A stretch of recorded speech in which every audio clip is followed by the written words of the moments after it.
ಬದಲಾವಣೆ ಆದರೆ ಆಗಲಿ ಉತ್ತರ ಕರ್ನಾಟಕ ಕೊಡಲಿ ಅಂತ ಅವ್ರು ಹೇಳಿದ್ರೆ, ಜಿ ಪರಮೇಶ್ವರ್ ಅವರು ಇಲೆಕ್ಷನ್ ಆದಮೇಲೆ ಆಗ್ಬೋದು ಅಂದ್ರೆ ಇವರು ಇಲೆಕ್ಷನ್ ಆದಮೇಲೆ ಆಗ್ತದೆ ಅಂದ್ರೆ ಒಟ್ಟಿನಲ್ಲೇ ಅಧ್ಯಕ್ಷ ಸ್ಥಾನ ವ್ಯಾಕೆಂಟ್ ಆಗ್ತದೆ. ಹಾಗಾದ್ರೆ ಯಾರು ಬರ್ತಾರೋ ಸಹಜ ಪ್ರಶ್ನೆ. ಇತ್ತೀಚೆಗಿಂತ ನಮಗೆ ಗೊತ್ತಿದ್ದಂಗೆ ಪಾರ್ಟಿಯಲ್ಲಿ ಹೆಚ್ಚಿಗೆ ಪಾರ್ಟಿ ನೆಲಗಟ್ಟಿನಲ್ಲೇ ಡಿ ಕೆ ಶಿವಕುಮಾರ್ ಅವ್ರನ್ನ ಬಿಟ್ಟರೆ ವಿಶೇಷವಾಗಿ ಮಾತಾಡೋರು ಯಾರಪ್ಪ ಸಂಜೀವ್ ಜಾರಕಿಹೊಳಿ ಅವರು, ಇನ್ನೊಬ್ಬರು ಆಗೊಮ್ಮೆ ಈಗೊಮ್ಮೆ ಜಿ ಪರಮೇಶ್ವರಯ್ಯನವರು. ಹಾಗಾದ್ರೆ ಇವ್ರು ಬಿಟ್ಟರೆ ಯಾರಾಗ್ಬೋದು ಅಧ್ಯಕ್ಷರ?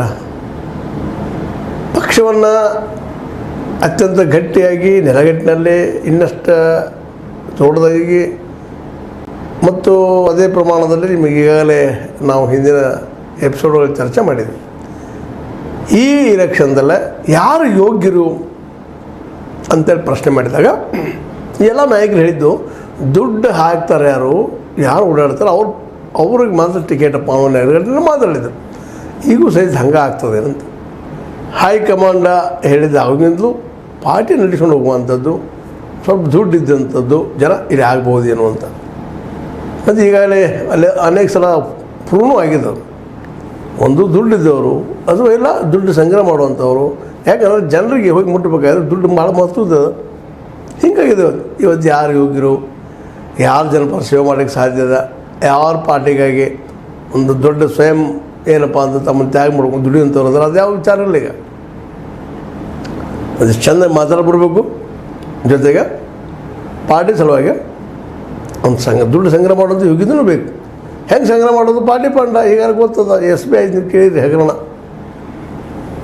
ಈ ಒಂದು ಕಾರ್ಪೊರೇಟ್ಗಳಿಂದ ಆಗಿರ್ಬೋದು, ಬಂಡವಾಳಶಾಹಿಗಳಿಂದ ಆಗಿರ್ಬೋದು, ಪಾರ್ಟಿ ಫಂಡ್ ತೊಗೊಳ್ಳೋದು, ಅವ್ರಿಗೆ ಅನುಕೂಲ ಆಗುವಂಥ ವ್ಯವಸ್ಥೆ ಮಾಡೋದು ಹೋಗುವಂಥದ್ದು.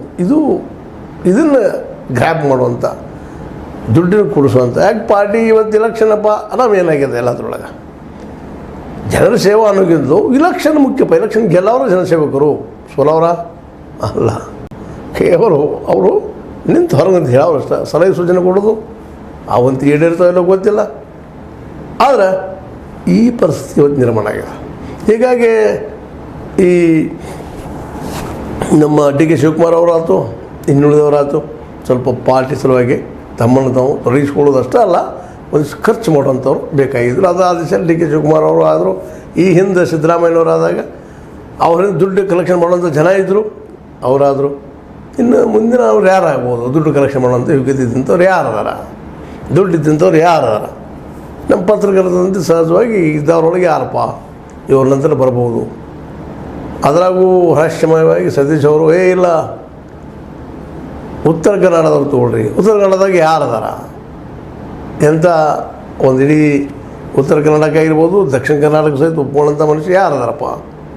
ಮತ್ತು ಅಲ್ಲಿ ಶುರುವಾಗುತ್ತೆ. ಇದು ಯಾವುದಪ್ಪ ಉತ್ತರ ಕರ್ನಾಟಕ ಅಂದ ತಕ್ಷಣ ಈ ಇದ್ದವ್ರೊಳಗೆ ಯಾರು ಉತ್ತರ ಕನ್ನಡದಾಗ ಸ್ವಲ್ಪ ಬಲಿಷ್ಠರದಾರ, ಯೋಗ್ಯರಿದ್ದಾರ ಅಂತ ಸಹಜವಾಗಿ ವಿಚಾರ ಮಾಡಿದಾಗ ಸಹಜ ಭಾಳಷ್ಟು ವಿಚಾರಗಳು ಹೋಗ್ತಾರೆ. PR ಪಾಟೀಲ್ ಅದಾರ ರೀ, ಅವ್ರು ಮಾಡ್ಬೋದೇನ, ಒಂದು ರಾಯರೆಡ್ಡಿ ಅವರಿದ್ದಾರೆ, ಅವ್ರು ಮಾಡ್ಬೋದೇನ, ಇನ್ನೂ ಅನೇಕರು ಅದೇ ರೀತಿ ಹೇಳ್ಬೋದು ಹೋಗ್ತಾ ಇರ್ತೀವಿ ನಾವು. ರಾಯರೆಡ್ಡಿ ಆಯಿತು, PR ಪಾಟೀಲ್ ಆಯಿತು, ಅಂದರೆ ಈಗಂತ ಸತೀಶ್ ಜಾರಕಿಹೊಳಿ ಇಲ್ಲೇ ಬಂದಿದ್ದಾರೆ.